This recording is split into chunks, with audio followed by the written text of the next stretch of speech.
Hi, everybody. My name is Jennifer Johnson, and I am a chronic pain coach. You are listening to Thought by Thought Healing, where I'm going to be sharing my story of pain and my journey to recovery. I will discuss current neuroscience and how it is proving that we can heal from chronic pain and other symptoms. I also want to share how I have discovered that the gospel is incredibly powerful in this process. This is my first episode, and I'm really excited to be here. I want to talk about two things.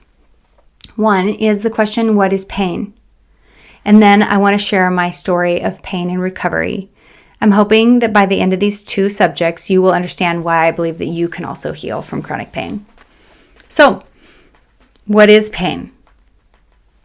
Most people assume that when we experience pain, it is an indication, if not proof, that the body part that is hurting, that there is something structurally and physically wrong there. And that is sometimes true, but it is not always true. The reason that understanding pain is so important is that we have over 50 million people in the United States alone who are in chronic pain. I think this is proof that we don't understand pain and we are not treating specifically chronic pain correctly. There's new science that's come out around pain, and I want to share that with you. There's three things I want to share that really changes how we understand chronic pain. I think it's important to have the right diagnosis in order to treat and help people to cure. So, let's talk about those three things. So the first one is that they have discovered that pain is processed in the brain. It is not processed in the body part. It is produced and processed in the brain, not where it's hurting. And the second thing is that pain is a protector. Our brain produces that pain in order to protect us from further harm. So here's an example that shows these two things, and then I will add this third thing in. So let's say, hypothetically, that your dad has come over to help you in your garage to put electrical in, and you're cutting the wire. You have an X-Acto knife, and it slips off and cuts your thumb open. There's blood. What happens is that there's a sensation that is sent through your nerves up to your brain, where your brain processes that nociception is what it's called, and it sends a signal back down to your hand. In that case, it says, no, that wasn't good, don't do it again. And it sends the pain signal because it's warning me that that's dangerous, that cutting myself open is not good for me. It's a protection. It's also protecting me from further harm by continuing to cause some pain for the next few days while that wound heals. It's a protector. In that example, we're talking about a physical and structural problem. But note in that scenario that the pain is still processed in the brain and you experience it in the body part. But what about people who don't have structural and physical injury? What about them? And that's where the third thing comes in. What they've done is they've been taking fMRIs, images of the brain, and they have discovered that the brain produces pain, activates the same parts of the brain of when you're physically in danger as when you're emotionally in danger, which means the brain tries to protect you when it is experiencing emotional harm. This is a paradigm shift for sure, but this information is really good news because we can reverse this pain, and I'll explain why as we go on. So, with pain being produced in both physical and emotional environments of potential harm, the brain can also become hyper-vigilant. So for people such as myself or maybe you who have experienced things like trauma, micro-traumas, chronic stress, or repressed emotions, which we will also talk about, your brain can actually become hyper-vigilant. It uses something called predictive coding to collect basically all the information, everything you've experienced in life, and use that information to decide whether you need protecting. And if it is it is your brain. If you have experienced a lot of situations where you are emotionally not necessarily safe, your brain starts to realize that it needs to protect you. It becomes hyper-vigilant and starts looking for ways that you may potentially be harmed. It can become hyper-vigilant. And the good news about this too is that we can retrain that hypervigilance. It's kind of like, those fancy cars that have the really sensitive car alarms that go off even when somebody's walking by them. That's what our brains can become. They can become sensitive to the point that that fight or flight nervous system can become activated. The brain uses several ways to send these pain messages through neural circuits, which is just the way the brain memorizes and learns how to do things. The brain can learn to produce pain and continue to produce that pain. I'm going to talk about this science more in another episode. But it can also use the autonomic nervous system, which is divided into two parts, the fight or flight and the rest and digest.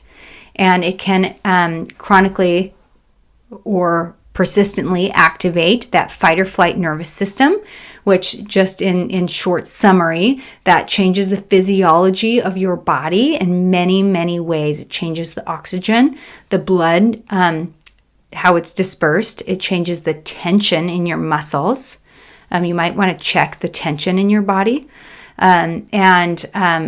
Digestion, etc. There are many, many ways that it adjusts the fight or flight nervous system, adjusts your body ready for action when it feels that it needs to protect itself. That's everything that I just explained to you is called the mind-body connection. It's how the brain and the body work together.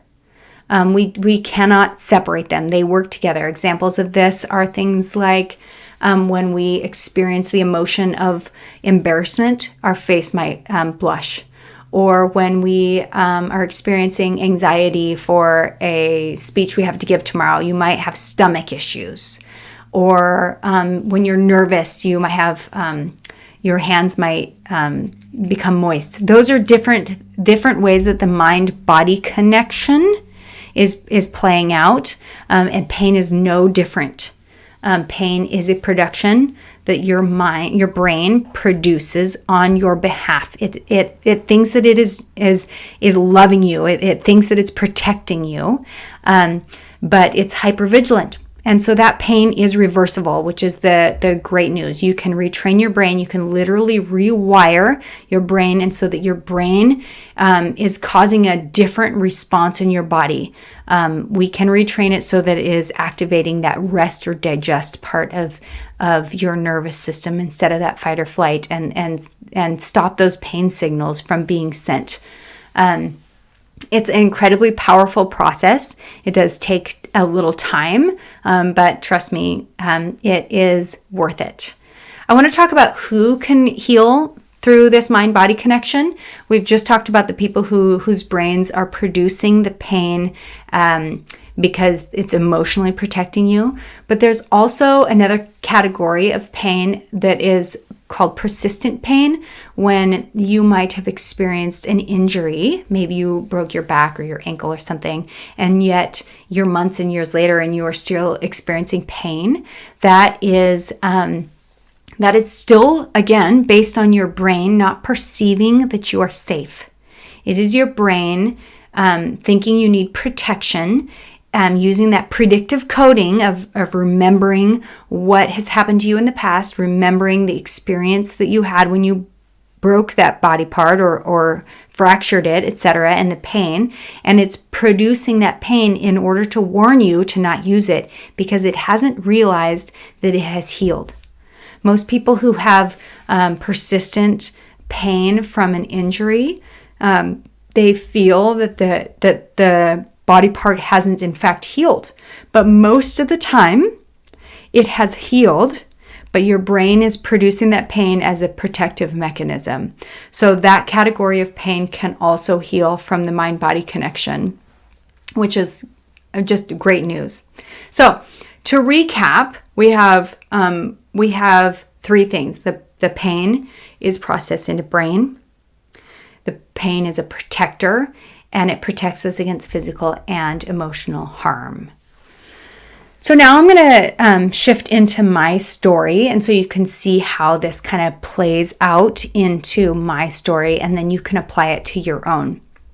And first, I'm going to just tell you the symptoms that I experienced, and then I'll come back in and overlay with the things that were happening in my life at the time.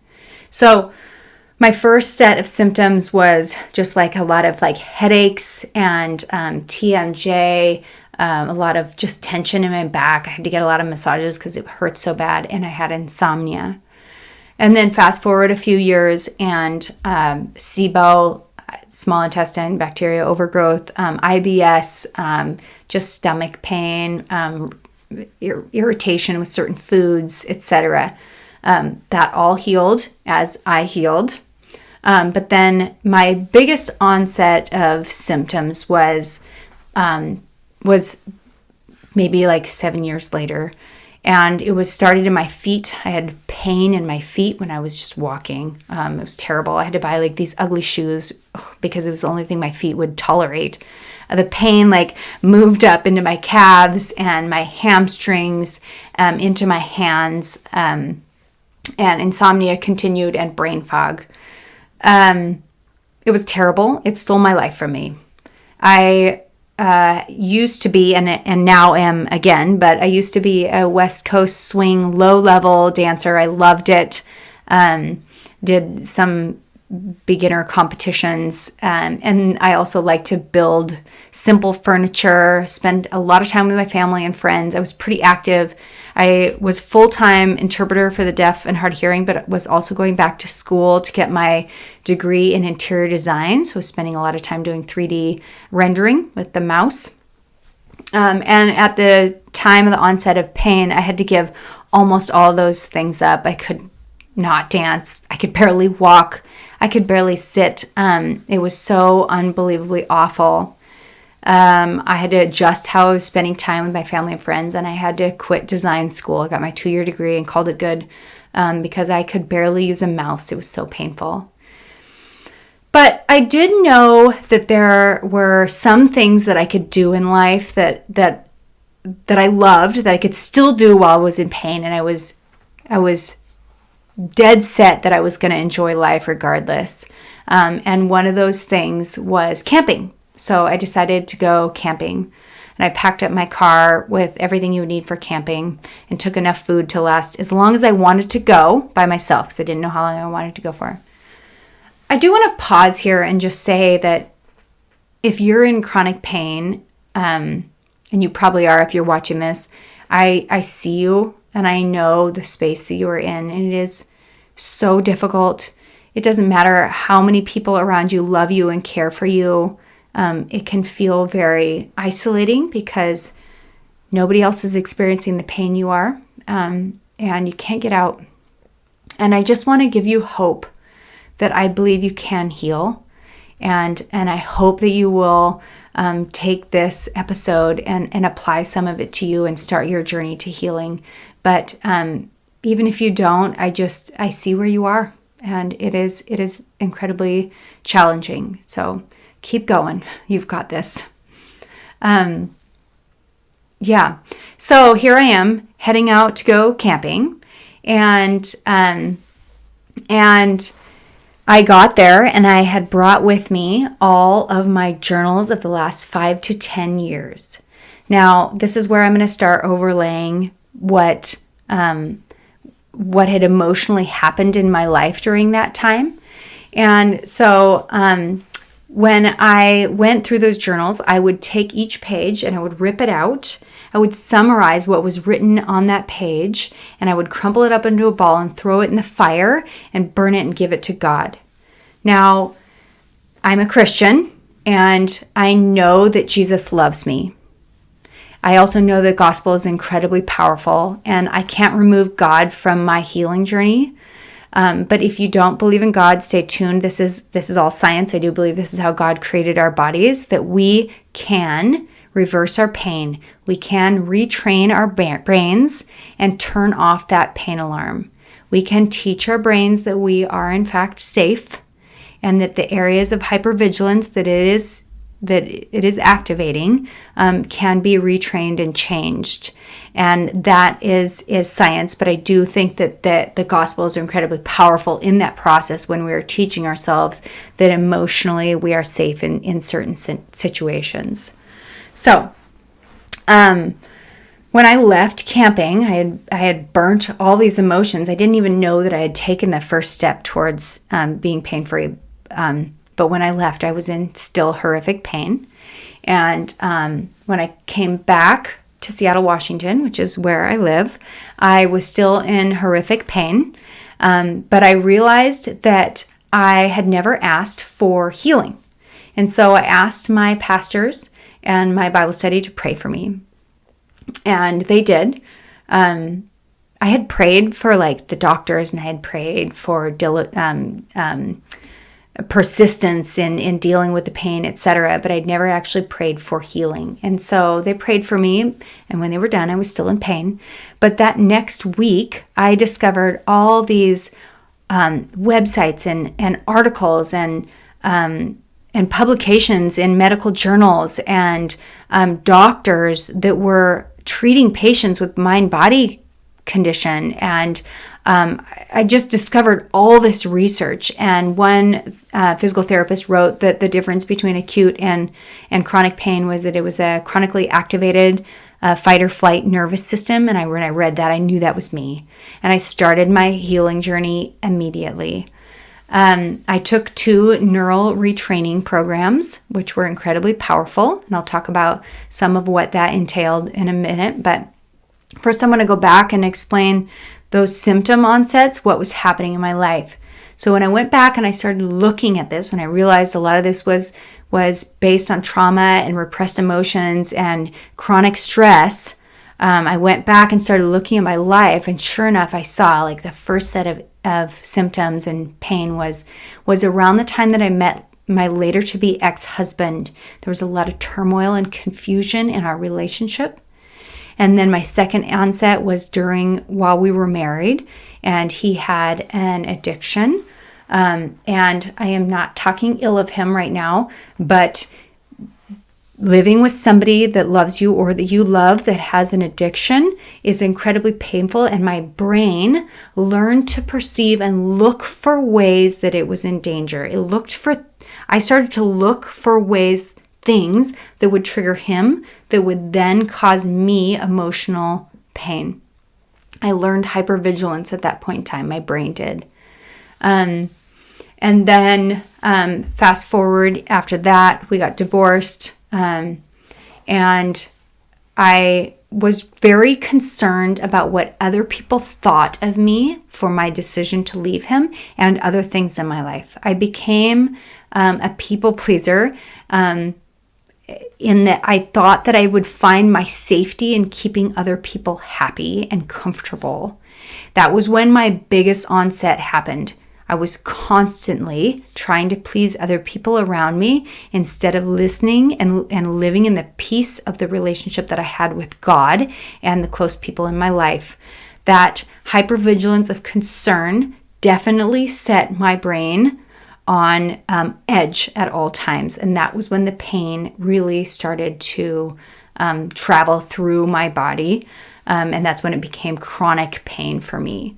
That was, for me, probably about 6-ish years ago when that onset started. So that's a little bit of what had been happening during my life as the pain had happened.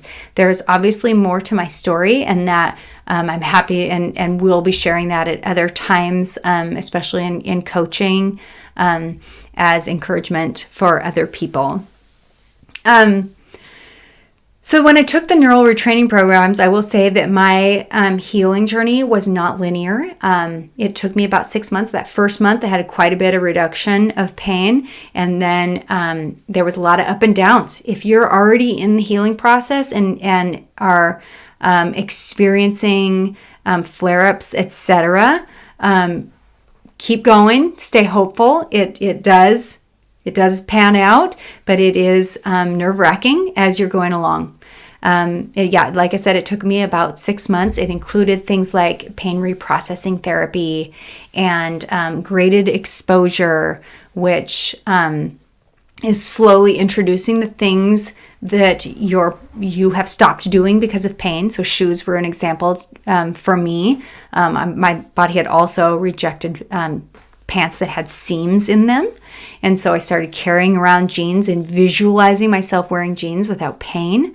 And then I carried them with me, and then I started wearing them for about 10 minutes, etc., until I could build up the tolerance and teach my brain that it was safe for me to do those things. I did that same type of activity with emotional scenarios where my brain felt slightly unease, and I learned to teach myself that I could be safe physically, at ease, the peace that passes understanding in my body and my brain in certain scenarios. I use all these therapies in my coaching with my clients also, by the way. I also created space for myself to experience the repressed emotions in my life that I had never found a safe space to experience them. So by myself, I would learn how to experience and express those emotions, which was really important. I did a lot of writing assignments. I learned boundaries. I learned to say no, and I learned to say yes. And I learned to even say no to some of my own ruminating thoughts, which is just incredibly powerful. I can say now that I am emotionally, spiritually, and mentally, and finally, and last, physically, healthier than I've ever been in my life, and I am unbelievably grateful for it. I would not actually replace this whole journey because of the place that it has brought me to. So I want you to also have that hope. If you are looking to see more resources of some of the articles that I have found, the websites, the doctors, the neuroscientists, all that stuff is on my website under the tab called The Science. And also you could follow me on Facebook and Instagram, Thought by Thought Healing, and I'm Jennifer Johnson. You can follow me there. I'm going to be doing tips on the science because the science is really important for you to understand when you are teaching your brain that you are healthy and that you are safe. So the science, and then just some of my own healing tips I'll be sharing there, and then the gospel too, and how I find that amazingly powerful when you are dealing with emotions such as anger and shame, guilt, fear. All these emotions are really powerful, and when they stay inside and do not have resolve, they do play out in our bodies. I am proof of that. That is my first episode. We've talked about my story and how all the science that they're discovering, how that played out in my life. And I'm hoping that you can take this and look at your life and see if any of this applies to you. Feel free to reach out if you want from my website, thoughtbythoughthealing.com. And my next episode will be more on the science. And so stay tuned for my second episode. I'm really looking forward to it. And thank you for being with me today. All right, talk to you later. Bye.